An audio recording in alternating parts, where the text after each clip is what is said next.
direction Congo Kinshasa Brazzaville. Papa Masuaku et Pachechi Mwana. C'est tout Mwana. Maman, est-ce que batteur? Papa Masuaku Kani Congo. Azondi Mango. Masuaku tu veux Kani Madanje. Azondi Mango. Afrique, Europe, Amérique, Asie. Azondi Mango. Et puis bien qu'il y a un tout depuis la chambre. Tobi nango tiyawa. Et c'est simple. Yebisanga problème nango ezanini. Au fait a commis mal à l'aise. Olingo lobate. Problème ezanini na Amanda. Amanda za mwana ndeko na yo. Comment koyina mwana ndeko no tina niveau oyo. Asombeli ndeko ne bilamba ayinango awa apesi ndeko na ye. Oziti koso bilamba na oti yango moto. Signifie nini au juste. Na proposons même na zo mwana wana olie azala kaka kuna et pas maman na ye awa ufafa ezaye moko na lobi mwana na aya bavanda abango mibale. Maman na zaki d'accord antimaki mais yo oboya. Problème ezala nini? Aza mwana muki, ce qui est un problème l'aime sous monnaie na banze la mabe aime sous monnaie na ba boîte on vandi sur yebisenga na zanoko na yo ndengo zotambo la vie na yo non sepela to ko sola na ye. Tu m'as posé la question. Si tu as besoin de ma réponse. Oui. Alors calme-toi et écoute-moi très bien. OK. Sois à ma place, Méliora. Chérie, une personne qui serait la cause d'un malheur d'une famille. Il faut obéir les beaucoup bosser pelanaï. Malheur cause comment? Ok, je vais t'éclaircir. Ok. Le papa de cette fille, c'est lui qui a tué mon père et ma mère. Ah bon? Comment? Ok. Alors, cette fille des criminels, notre cas a obéi les beaucoup tant mon côté. Cette fille, papa Naï a violé des Konanga Moisi. Ils sont entrés dans notre maison, ils ont tué mon père et ma mère. Il est allé plus loin. Il a violé Cardozo pour qu'il y ait les lois Bima. Alors, n'a qu'à permettre à Tamko de mon côté. Bouvandi Sanga et Boutindi Kanga Nalinga, la fille des criminels qu'elle est. Chérie. Je comprendre. Je comprends yo qui passe aux alentours. Tu m'avais compris. Oui, tu ça pas passe. posé cette question. Et ça passe. Je comprends. Je comprends. Yango na mona Cardozo à chaque fois avant daka ba souci a to ebisi ke yaka to vanda boy to sala boy azaka ko vanda ye moko komaka na solitude na comprendre pas problème na linga mwanango oyo acha moi ndeko nanga mwasi na détresse ya chaque jour.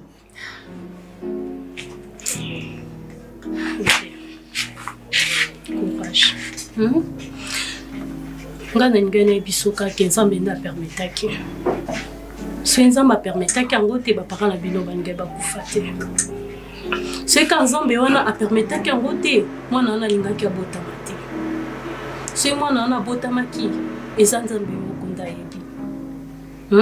Zo vraiment kimia mais quand vraiment ko bosana loko wana o ba parents no ba kufa pona papa ya mwana wana.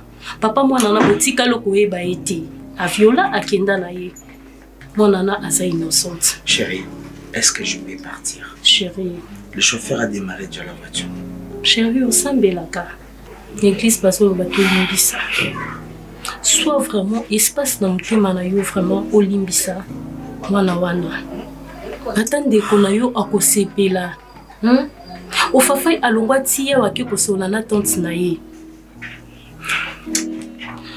Au Fafay kende kosolana Cardozo abisie comment yo otumba ti bilamba au mwana wana muki aketi na magasin asombeli ndeko na bilamba yo zui otiango moto. Comment kokomatina niveau wana? Keba yo Moi bébé mgunga tayo. Mgunga zali mabi. Papa na kombo mboka kasi. En fait papa le problème là il awa normalement Charlie faut ma maternité. Mais quand on réfléchit, on a tout dans mon papa et la somme de biloko, on a bêté que malou, malilo. parce que bapriski biso soki faut bima so abimi te mbongo ekobakisama yango mona jugé bon na osona papa soki oza na moi quelque chose kopesanga na mwa nda mona tika nango na ndako na complété et puis nabimisa na maternité papa wana aza ndoyi na yo papa yo mbongo oyo préparaki mbongo nanga mona préparaki mais na ndako tourna ngo nanu donc ebota quoi nazwi likanisa okikuta na mi moko ebisinga no il faut na adefisanga avec intérêt bingi na intérêt vous te fait intérêt oui il faut adefisanga na simbisi loko et puis atie intérêt bingi na ndiko na yo kino comme quoi non na Londres na bengi numéro ne lekiti na koti répondeur Teyia zala na répondeur te papa en fait répondeur ezaki aza occupé tam susu atiki téléphone do message on atiki les soka ya oyo kango on a suité combien était gagné normalement on a besoin $50 50 oui $50 le son a zonka lilo chala bini et puis si ba marchandise na ngai ite kama na ozo sur le papa.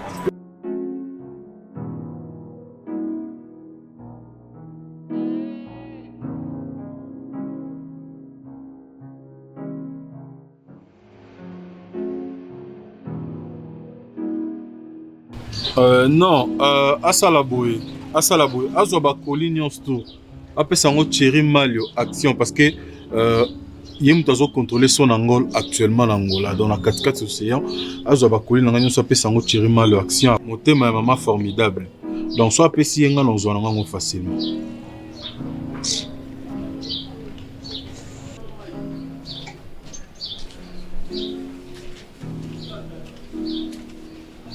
Chérie, ça va?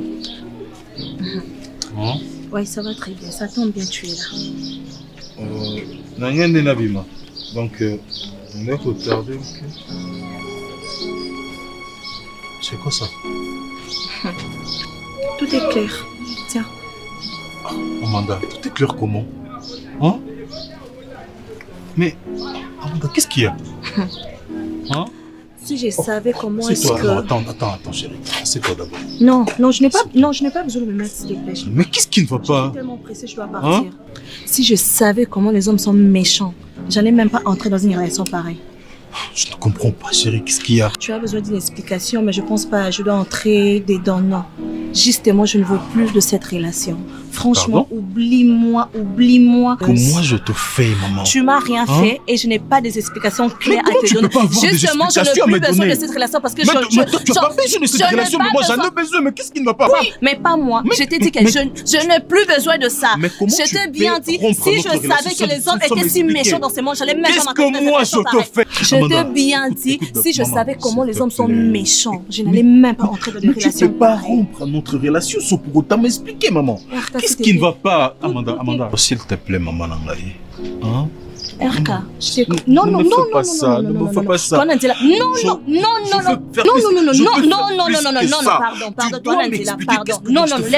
lève-toi d'abord et puis je t'explique. Lève-toi, je t'explique. Ok, lève-toi, attends, je vais te dire alors. Ok, maîtrise-toi. Comment je peux me maîtriser? Oublie-moi. Amanda.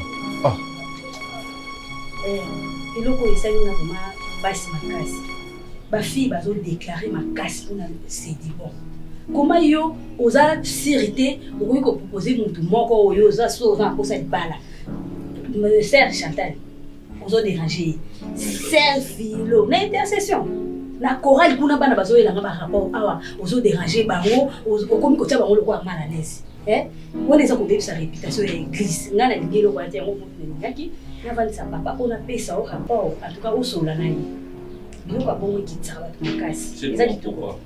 Merci papa pour la parole. Moi, ça m'étonne. Naïbi te pourquoi na l'église ezalaka moto azalaka proche ya pasteur soka azosolisaka bafille bien interprétation mabe ya toujours papa nini comme ça c'est Chantal maman lobi qui nazo déranger c'est Chantal ana mokolo azaki kitoko tete mabe esengala kolinga vraiment papa ano mapeka carré ana simate aza forme nene na yebaka te liboso na sima yebaka te. Non, excusez papa, je ne compte pas, mais nazo de babani ko. On détaille. Nazo détaillé. Non, on l'a été comment? Nala za. C'est bon. Vous avez bien été. Tu sais quoi? moni musala oyo nasalisa yango jeté et puis nalingaka te motu moko aya abebisa mosala ya ngani ya nzambe parce que mosala oyo eza yanga te. Moi je suis qu'un envoyé, je suis l'ange de cette église, mais mon patron c'est Jésus-Christ de Nazareth. Oui. Alors arrêtez avec tes sales blagues, arrêtez avec ce jeu là. Moi je ne vous ai jamais enseigné comme ça. Na apprenant bino bongoté, venez prier. Si vous avez une proposition, et moi, si vous avez une proposition à moi, si tu me dis que non, papa, regarde. Donc, mon ami certain, en tout cas, dans ces pays naïfs. Et non que, ok, et tu commences à créer des problèmes. Oh, nous savons comment on va tenir il y a chorale d'intercession. C'est quoi ça? Ça tombe bien payé. Je vais me proposer. Il y a Serge Chantal. Serge Chantal, le bien. C'est quoi les qui nous animent? Non, petite sœur, nous allons calmer. À chaque fois, finir à la prière. À chaque fois, mais c'est comme ça. Et toi, ta fille, comment? La prière. Et des fois, tu négliges l'œuvre de Dieu. Hein? Il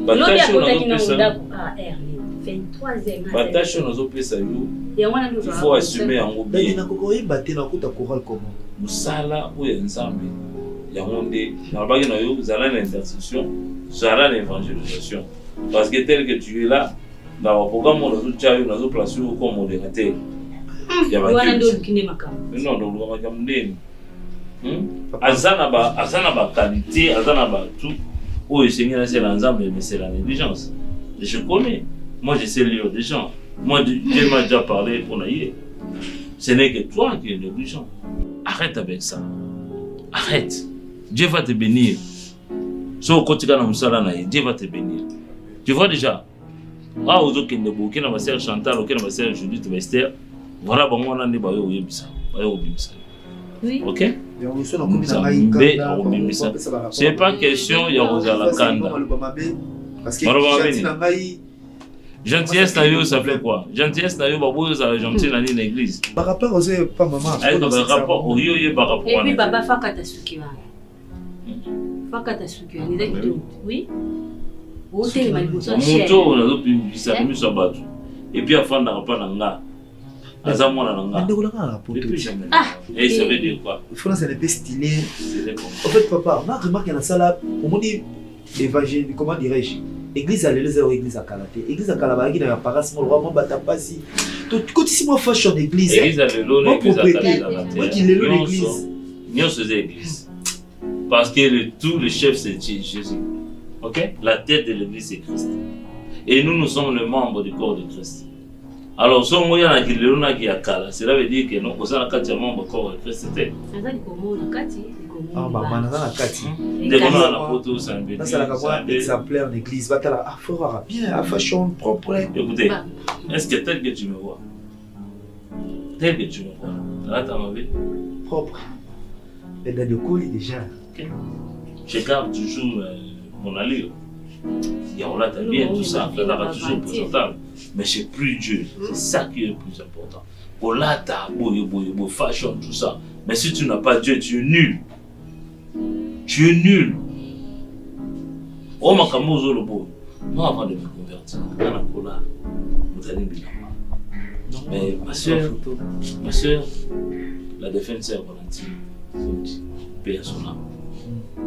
C'est elle qui me disait, tu dois prier. Tu dois prier. Moi, je disais, c'est mon il a télé mon frère, on va y aller. Ça peut être sur la rose de la gamme. Moi, j'ai dit non. Elle s'est gâtée. Mon engagé n'a pas propre. Métrage super, tout ça, c'est l'époque. Donc, les amis bon. Et le jour où Dieu m'avait appelé, j'avais trouvé tout comme de la boue et de la perte. Et le plus grand souci pour nous, c'est de gagner Christ dans ma vie. Moi, si nos femmes, Elisa, moi, on a 6 mois. Après ça, Milikité, oh non, moi, on a quoi ça, moi, mon bas, la somme, ma belle. Milikité. Milikité doit être avec ici. Comment surtout que il y a ça, nene, la baba kaka et banosale ba biloko nanzo. Maman, c'était maman ma bébé. Zaou makanzu, maman pema, zaou makanzu. Maman lui a qui pointé. Ah, maman lui a qui pointé. Les femmes là. Ah, la vie.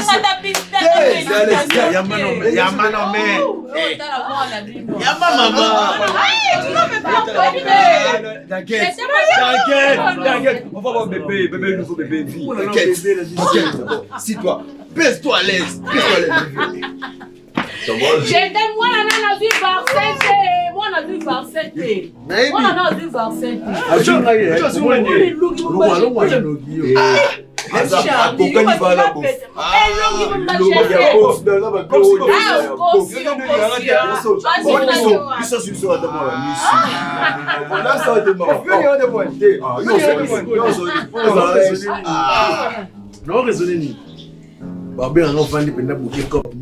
Papa, aujourd'hui, je dois partir à l'école.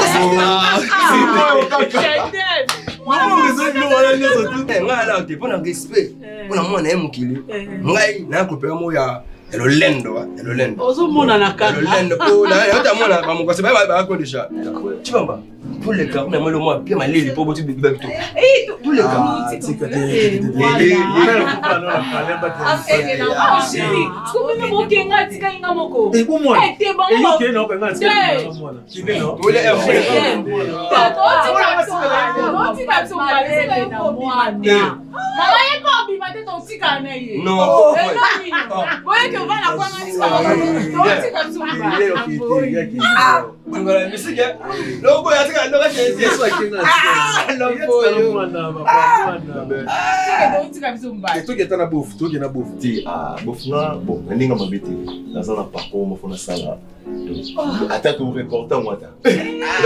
Uniquement pour le monde sortir de la maternité. Il faut célébrer. Maman yebi. Papa Tindengaï donc des senga qui vont. Funa yabwe. Babo kilo. Ok, si c'est comme ça, toki de casse nangai. Ah bon? Oui. Maman, toki na maman. Non, c'est la fête. Eh ben si la famille. On doit célébrer amour. C'est normal. On doit célébrer amour. Maman, je veux rester. Moi na ngai ya suka. Ah mais oui. Moi na ngai ya suka. On a comme le roi la deux garçons, la fille. On a raison. Et non, on a raison là qui a moi. La zaka moko non, tu bâtis ça. Maman mais comment je célébrer? Non. Non, bonne la moi la rato maintenant bonne. Maman ni wo. Là na reçu le. Maman abaka. Guru. Petaka mioko.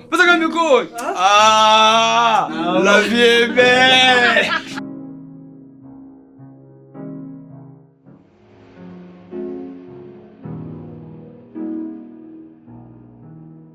Quoi, nous avons maloba et nous avons moyen même yokanisa pour croire que makambo union soit pour arriver les réalité. Na habité bino boza suba camarade ya amandaté au comment le kabande konaye s'il vous plaît. Boy bisanga na no tana ndenge na bino na yeba na salié nunu. Eza banane Blaise aussi le lendo oncle na ngai motema mama blanen tchela blams depuis Angola kuna basali déjà bakoli basali basombelinga veste basomba bablo mike déjà le tubanda ko préparer tant famille oya bavanda basolola. Je ne comprends pas. Qu'est-ce qui arrive que Amanda qui est dans ndenga ki na ngona coupé.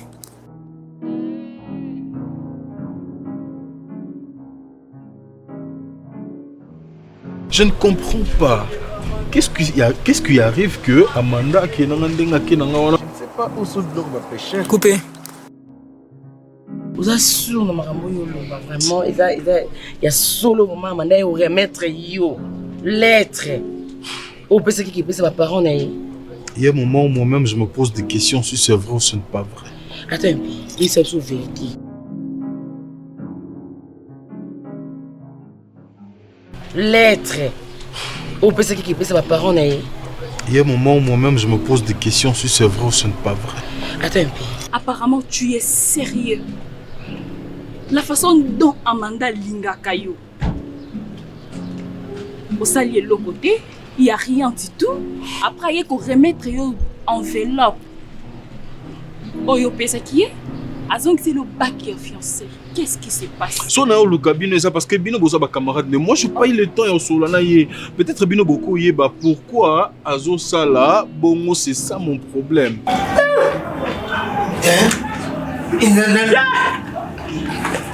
Yo pani nga la camarade yo. Non donc yo uzomona ngate nga camarade yo. Ngai, obena makezo so katika kana ngapa. Yo, ibandi ndenge nini yo ukata mwasi na yo, ikangu na yo, uye na yena ndaku na nga. Uri sogere bino tana salon te, umemi yeti na chambre na nga. Yo ki ubima na mwasi na ndaku na nga, na chambre na nga. Zirio, tina nouveau oyo. Na ndaku na nga. Oh, Zirio, ndana kumi kamanai na yo. Hein? Ngara kumi kamalai na yo ubanda kusala oyo nyoso dingo sala ndaku nanga ha apre ngara na yiba kati na lokuta yo wapi na yibite ha wewe ngara dinga so na zulo yo bizungi saka so zungu ne tena ubete yo uyuki ampoli ambisi ya mwana juba ya mwana tamtumne makolo mikie mtuba pesa yo tamtu ambisi uzaka na siasi mkolwana paka na ganga kabu butika ka uzaka na siasi na dinga ina luba te na kama tika ma siasi na mkongaka pa na mema Osisi koloba ambisi juba sosi uzali sosi moko bui sala una sala comprend que na occupé oté Usani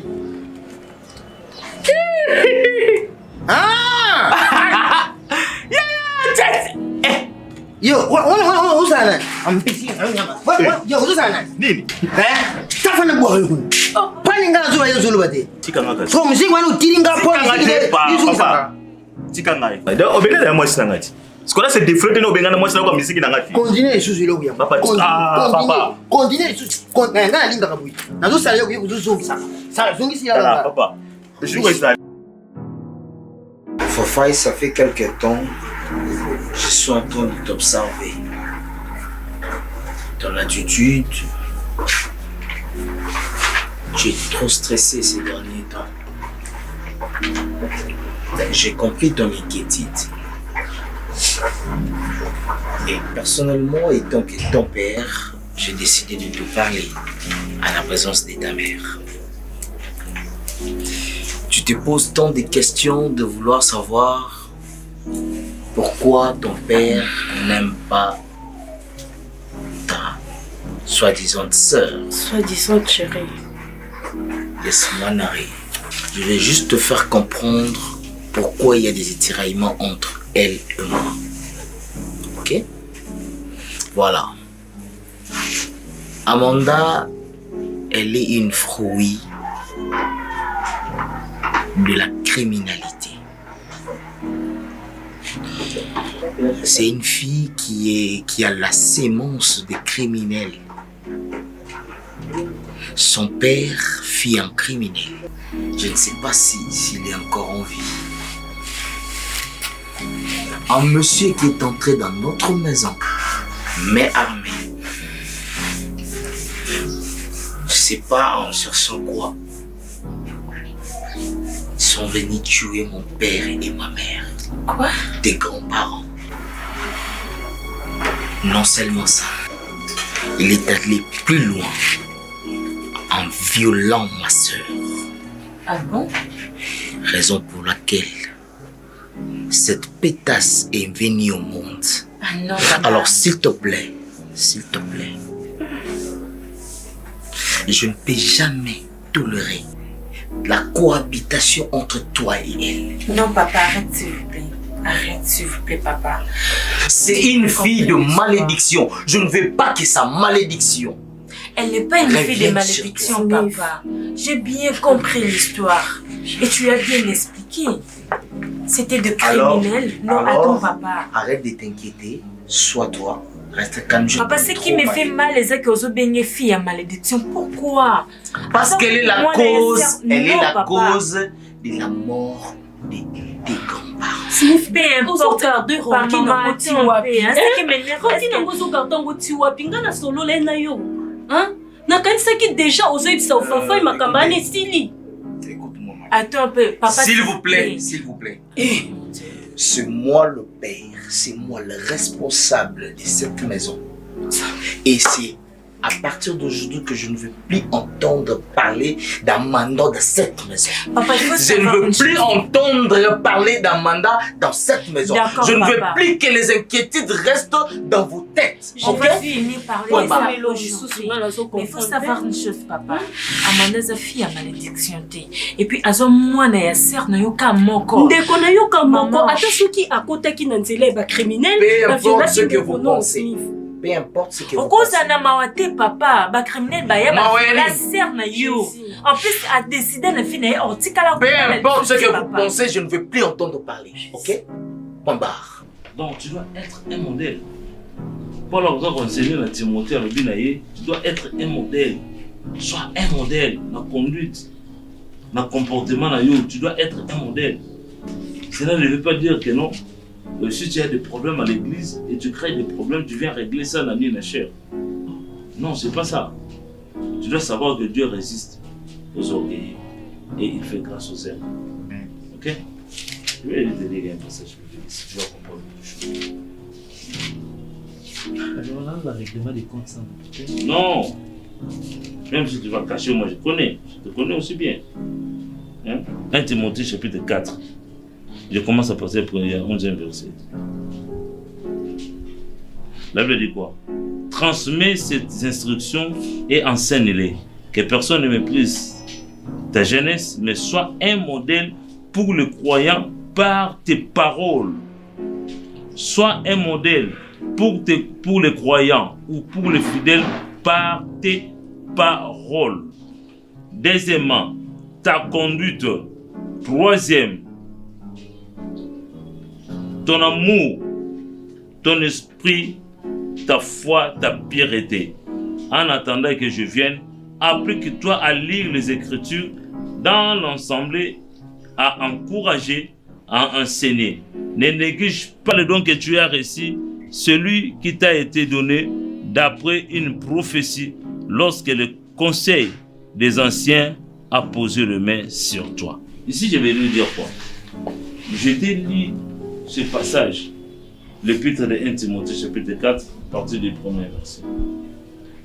Timothée est en train de faire voir à Paul, qui était son fils, dans la foi, de bien se conduire, de bien se comporter, même en parole, en conduite, qu'il soit bien avec le fidèle.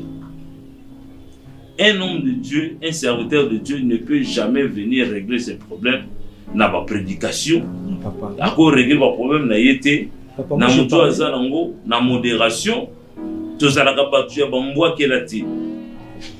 En fait, moi, ce que j'ai remarqué, ceux qui n'ont pas parlé, c'est la réclamation. Dans le cas, par exemple, peut-être Basser ou Bazalaka, Mobile a lingo pour le vrai amour. Mais vu que réclamation sont réclamées au caca, les autres dans au bois Mobile on a aucun n'andela moussous. Papa, on est comme une bois qui est là. Il faut savoir comment dire ça. Et maté à la union sur, bah exhortation à la union sur, yaka relaxanga ngo, naïeba ngo, comment est-ce que tu vas parler? Ok? Ne sois pas sage à te proposer. Ne te considère pas intelligent comme ça. On doit te montrer le chemin à suivre, comment est-ce que tu dois orienter ta prédication. On va profiter de la soit qui tout le monde tout papa, tu fais une place moi ensemble. Car na qui investe, na qui na demoiselle mon pembe na ngai na voile. En fait, tous ceux qui s'habillent au lina salelo nini. Na personne mbongo ozo apenda na yo. Mais le temps yo zoloba na ndoto na mona mama azokanga yo boye. Azokanga yo sa mama te. Na on ngala pese mbonga zo ndako na ye. Na suduke na pongi na prier na bi ah Seigneur.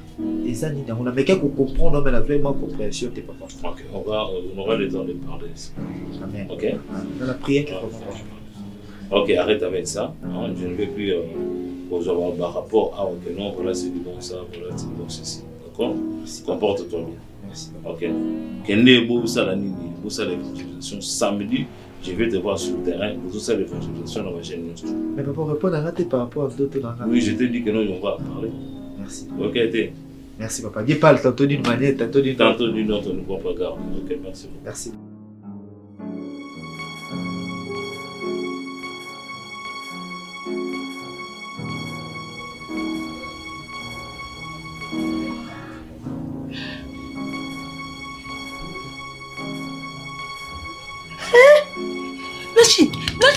Blashi la mokano blashi sengani. Nzambe na ngai. Blashi to na hotel. Blashi sengani. Blashi na komeni yoani blashi nini. Blashi sengani blashi. O sengani blashi nzambe na ngai. Blashi salenga nini nzambe. Enga la sambo ipashali. Maswaka baba ngai. Maswaka baba. Blashi sengani. O salenga nini nzambe.